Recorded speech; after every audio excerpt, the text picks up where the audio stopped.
Hi, everyone. Kara Sundlin and Chief Meteorologist Mark Dixon here in our streaming center on WFSB Plus because we have major news about the next big thing coming. You probably are hearing about that the whole country, it seems, is expecting a huge storm. Yes. And we're expecting bitter, bitter cold. So the big news is you have named this storm that is coming this weekend. We've been watching the model trends. They've been going a little bit farther north. That has continued. They're coming into slightly better alignment, and that we will have a high-impact storm here in Connecticut. You talk about the breadth of this storm from the southern plains through the deep south, here now into southern New England.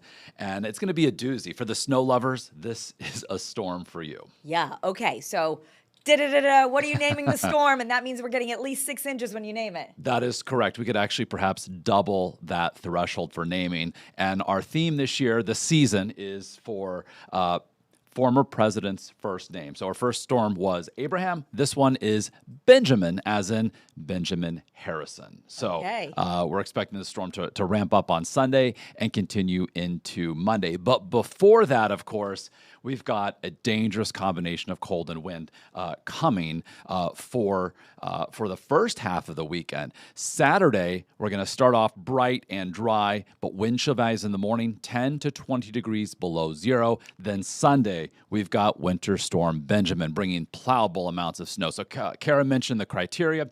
We need to be forecasting 6 inches or more of snow for most of Connecticut and or half an inch of ice. Now, while this storm system on a national level will be creating both of those scenarios, here in Connecticut, we're not concerned about ice as of now. This looks to be snow from beginning to end. So there's our list. We've had Abraham. Benjamin is next. If we have any additional storms going down the alphabet, we've got Calvin and then Dwight. All right, so the timing on Winter Storm Benjamin starts Sunday, kind of ramps up as the day progresses, peaks at night, and then begins to taper, exit on Monday.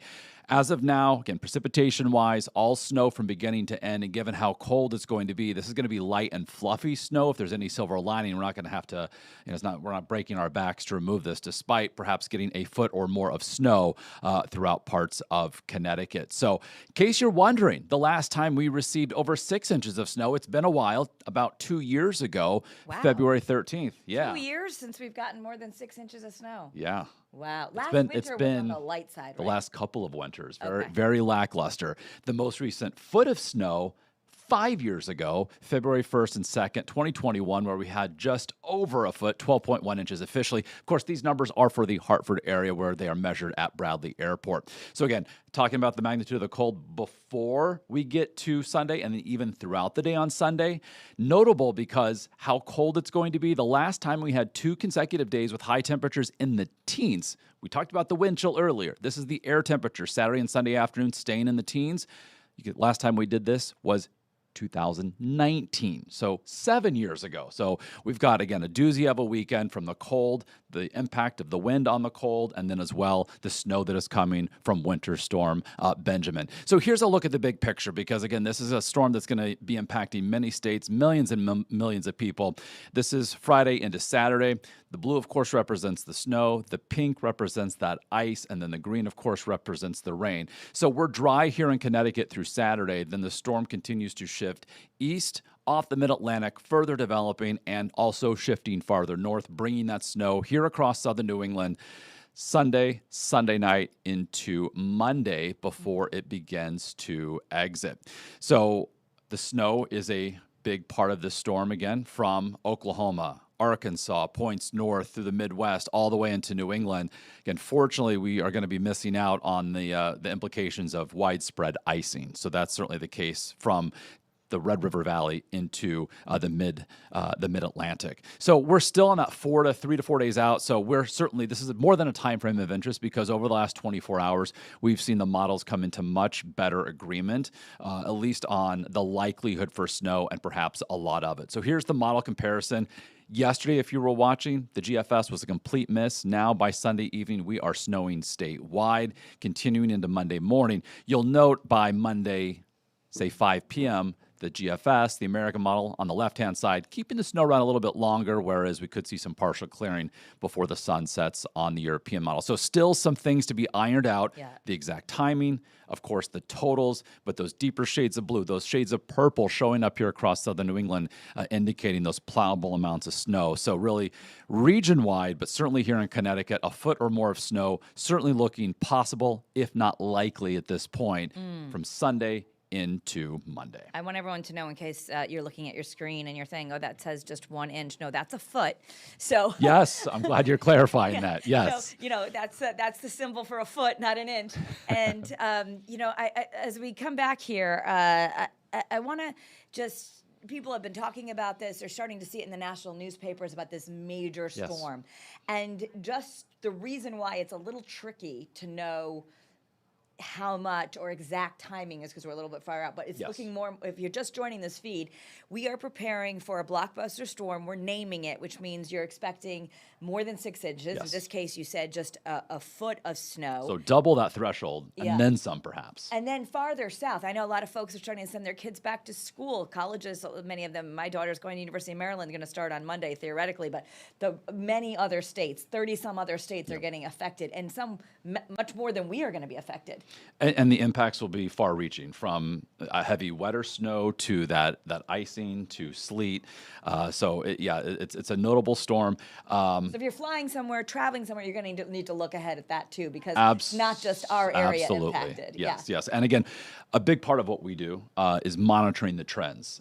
Model data is constantly coming out, but we need to see how that model data relates to earlier runs of the same model, of course, how it compares to other models, and look for trends, hopefully where they converge as opposed to diverge.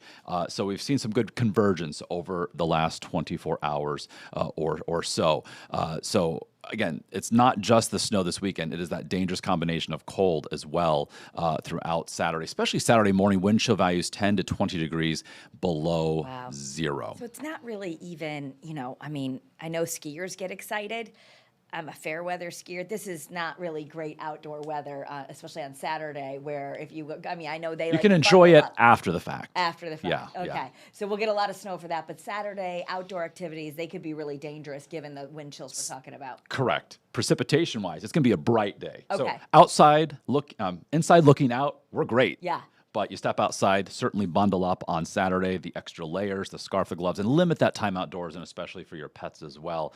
And then all the attention by Sunday shifts to the increasing likelihood of that snow developing as the day moves forward. And as the snow really ramps up later Sunday night, visibilities will be dropping, that snow again adding up across the state. Now, if you're Sunday night, maybe you want to watch the Patriots at the Broncos Sunday at 3 p.m. That's going to be here on Channel 3. So that's a good indoor activity. But I've been getting a lot of folks asking me, what about plans? Do I need to cancel on Sunday? And again, you're going to keep tweaking this. But if you have plans to go somewhere Sunday morning, maybe you're going to church, or I was supposed to MC a book signing. If you need to do something Sunday morning, maybe go out and get that last round of bread and milk. Are you thinking that's going to be okay? At this point, it's moving in later, or we just don't know yet? It's too early to nail down the timing. Again, we're about 4 days out. Yeah. So the general theme here, Stay tuned. As Sunday moves forward, the storm ramps up. As Monday moves forward, the storm exits. So the peak is going to be late Sunday night, early Monday, at least as we see it now. So we've seen a lot of shift in the models over the last 24 hours. We'll continue to hone the forecast and see how it plays out. But if you do have any notable errands that you need to run, Saturday certainly is the day to do so. Just bundle up. Friday, yes. It's an indoor weekend. It's good cleaning closets or whatever. I imagine, keep it here because we will have all the cancellations and delay, but I would imagine you're going to see a lot of cancellations on Sunday. Just the fact that, people don't want to go out and then get caught in what's coming and that sort of thing. So plan Sunday would be a good time to just stay close to home, right? And speaking of Sunday, you mentioned the football game on CBS. Yes. So this is the world we live in, multiple screens. So as you're watching perhaps the football game, you can get updates from us right here. We'll be here. On WFSB Plus. Yes. So we have all sorts of planned coverage for you to get you through the storm as it ramps up and then eventually peaks and then winds down. You could even watch on 2 screens. You could watch CBS and then watch us, but we will be on nonstop from, I think, about 4:30 in the morning through the evening. I know I'll be here 9 to 5. We will be streaming for free for you on WFSB Plus. The whole weather team will be here. So you can still get all of your local news and weather despite the fact that there are these football games going on. Absolutely. All right, so meteorologist Mark Dixon here. As we're breaking some news that we are tracking Winter Storm Benjamin, that means we're getting at least 6 inches. Mark says more likely double that. Yeah, So at least. at So, least our, double. our forecast will come into better focus as we get closer in time. But really, region wide, we're talking about plowable amounts of snow. And where the axis of heaviest snow sets up, and if ice were to ever be a part of the equation, of course, we'd be the first to alert you. And again, bring you continuous updates with team coverage here planned in the days leading up to this weekend because it's just Wednesday. Yeah. Well, I'm going to let meteorologist Mark Dixon get back to work because he will be bringing us live updates coming up soon. Sounds with good. Thanks Eyewitness for having me. 94. Yeah, thanks for answering all the questions that everyone wants to know. But stay tuned because I know it's going to be continuing. And as we are tracking Winter Storm Benjamin, I'm giving you a live look right now. This is all of the major highways in Connecticut. We've got Route 9. We've got Middletown, Meriden, Waterbury. Everything looks okay right now. And I want to bring in now because as we are preparing, so much of this as we're going on the air to give you the first alert is so that you know what to do. And that's exactly what my next guest is an expert at. And thank you so much. We've got Tracy Noble from AAA. And whether or not you're a AAA member or not, your information is free. So this is a good time as we're here on Wednesday, and anything can change a little. But what the models are agreeing, as Mark said, we're getting a blockbuster storm and bitter cold. So thank you for being with us. What should we be doing right now, Tracy? With this double whammy of cold and then snow. So now is certainly the time to prepare. And if your car has not been ready for the winter, now is the time to do it. I wouldn't even wait till the weekend. I would look to over the next couple of days and make sure you're checking your vehicle out and know whether or not your battery can sustain that frigid cold temperatures. Yeah, that's a big problem as soon as it starts to get cold, which, by the way, if you're just tuning in, we are talking about a major winter storm with more than a foot of snow on Sunday and negative temperatures on Saturday. So the cold's going to come first.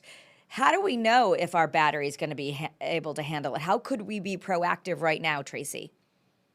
Well, if you haven't had your battery tested in the last 3 to 5 years, now's the time to do that. Okay. Especially today with all of the electronics that are in our vehicles, the demand that we put on that battery. When we're at frigid temperatures, the battery only delivers about half of its amp rating. And you could go out in the morning and have a completely dead car. And with the cars today, if they have those electric starts, the push button start, you're not going to even hear anything. You're just going to hear dead silence when you try to go start that car. So if Yeah. your battery over 3 to 5 years old, have it checked out, make sure it can handle the cold. Yeah, and I'm just showing up our snow probabilities again. Plowable snow, more than a foot possible for Sunday as we prepare for a major winter storm. And we have named this storm. We are tracking Winter Storm Benjamin. And I am just bringing you the very latest right now with Tracy Noble as our chief meteorologist, just named this storm. And Tracy, besides the battery, what else, based on what you see, so much a pound of an ounce of prevention is worth a pound of cure. So what do we do right now? I know I have teen drivers. They're not going to be driving on Sunday for sure. But what can we do right now to kind of avoid those problems? We don't want to be stranded. We don't want an accident. We don't want big bills for repairs. So you want to make sure that your vehicle's in good working order. So tires, make sure that your tire pressure is where it needs to be. We see when the temperature drops below 40, the air pressure in your tires can drop. Oh, So yeah, I check see your that. tire pressure. Yep. Make sure that they are where that needs to be. Check your fluid levels and make sure that your antifreeze is at the proper level, which should be a 50-50 mix with water, and even down to your wiper blades. Make sure that your wiper blades are in good working order, or that they're not dry rotted, and you can usually tell if they need to be cleaned because you'll start to see that streaking across your windshield when you go to use them. So Yeah. simple things, but a little preparation really does go a long way. And I want to talk about from my own personal experience, Tracy. It's not just being in the car. I walked out to take my son to the SAT about a month ago. In 3 seconds, I was on my back because I slipped on black ice. I guess we didn't salt and sand as well as we should have. It was the first time we were getting really cold temperatures, and I ended up tearing 2 ligaments. I was in a boot. I sprained my foot. I wasn't driving for at least 2 weeks.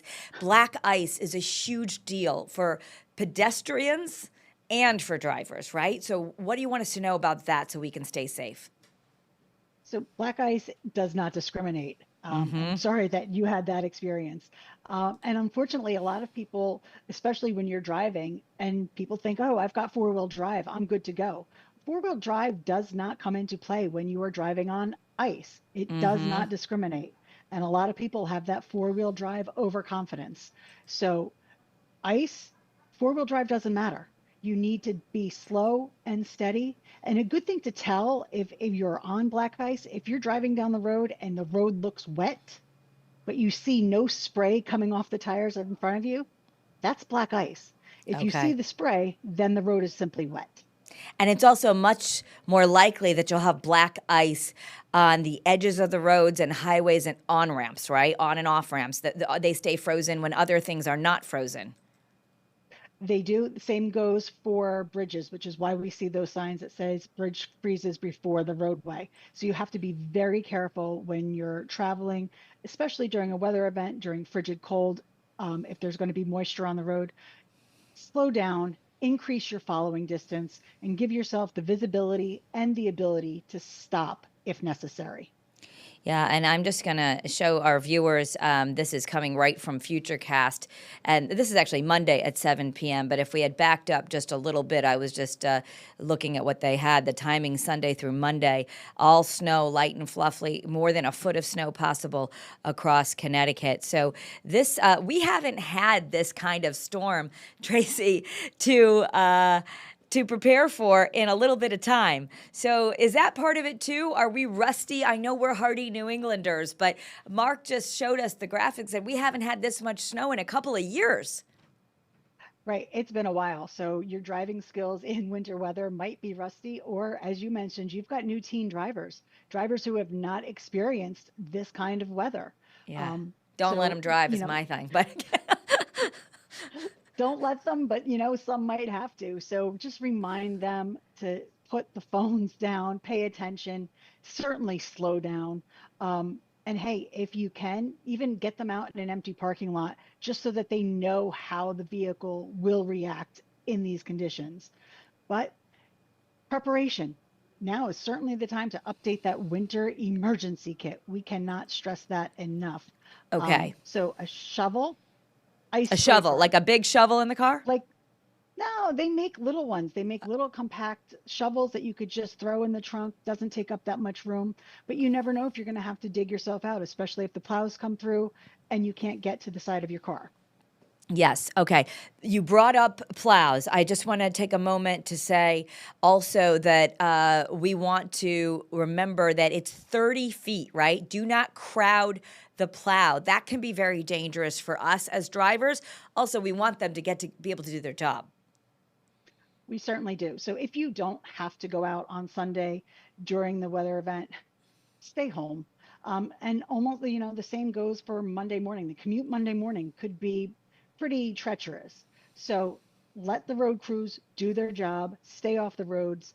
If you do, come in contact with the plow on the road, give them a very wide berth. You don't have to go around them unless you're signaled to go around them. Just, use a lot of common sense, let them do their job. And if you don't have to go out, staying home is the best thing to do. In our last couple of minutes together, anything else that you think a lot of people don't think of and then you wish they knew when we're dealing with storms like this?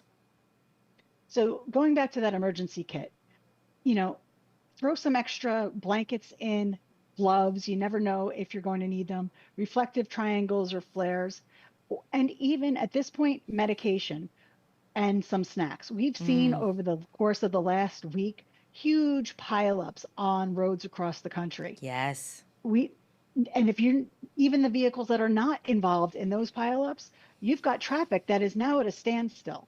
So you need to make sure that your gas tank is full and that you have extra clothing and warm stuff in your car just in case you're stuck behind a crash for an extended period of time. A little planning goes a really long way. Yeah, it's a good idea to fill up, make sure you've got the gas. And again, if you're someone, I'm guilty of this sometimes, driving for a little while longer once the light has come on, thinking you're going to find this is not the time you want to do that, because we just saw that 100-car pileup in Michigan. There's times where in my 25 years here at WFSB, we've reported people being stuck on the highways for hours and hours and hours. And so if you run out of gas, that's not going to be good. Also, if you get stranded, what you mentioned is we're talking about dangerous cold, so you need those ways to stay warm and hydrated. If you have a AAA membership, I know we can always call AAA, and that might make you feel secure, but also on days like this, it could take a long time, right? You're answering usually a lot of calls when you're dealing with a storm. We typically, our calls do increase, especially when it's combined with, weather and Arctic cold. And we do prioritize folks that are stuck on the roadway first because they are more critical than, say, someone who is in their driveway. So know that we will get to you, but in the middle of a weather event, we are going to prioritize somebody that is at the roadside first. Okay. And again, just to give people timing, and I know this is evolving, I want to encourage everyone to stay. We've got another weather update coming up as Great Day Connecticut begins at 3. We're going to do one at about 3:30, but then Eyewitness News at 4. We're going to have all this breaking information about what we're looking at. But we're talking about a storm from Sunday through Monday. Last question I have for you. I'm experiencing this myself. My daughter's supposed to fly on Sunday to go back to school. We're obviously not going to do that. She's heading down to the Baltimore area, which is going to be even worse than here. If people have flights or things that they need to change for this weekend, what do you want them to do now? Start looking into changing your flights now. Check with your airline. There's a lot of airlines that are already waiving change fees. So get in contact with your airline, download your airline app and even your airport app. That way you have the most up-to-date information, whether or not there's going to be cancellations, and what their policies are. So start looking ahead and know that there could be delays or cancellations coming into the weekend. So if there's somewhere you need to be, start planning ahead now. Yeah. In our case, we're deciding to drive early. But yeah, because when you have a storm like this, it's affecting more than 30 states. You would expect that sometimes it takes the airlines a couple of days to get back to normal, or at least a day. It's not always like, oh, I missed that flight, I'm getting on the next one. Right. And you never know, because it's not only what's happening at your takeoff location, it's also what's happening at your destination. Yeah. So you have to be prepared and you have to be flexible. All right, Tracy Noble, thank you so much for being with us and for bringing us up to date. I know this is just the tip of the iceberg. I'll be figurative. We are going to be talking a lot more about this storm as the models come into more agreement. We know it's going to be a blockbuster. We know we're talking about dangerous cold on Saturday and more than a foot of snow for a storm that we are now naming Benjamin for Sunday. And we'll have you and other wonderful folks 24 hours a day right here on WFSB Plus. So we want to thank you for being with us and getting our viewers the first alert. Thanks so much for having me. All right. And everyone, Great Day Connecticut is coming up in just about 3 minutes, and we'll have a live weather update in our Great Day Connecticut show as well. I'll see you for Great Day and Eyewitness News at 4. Have a great day, everyone.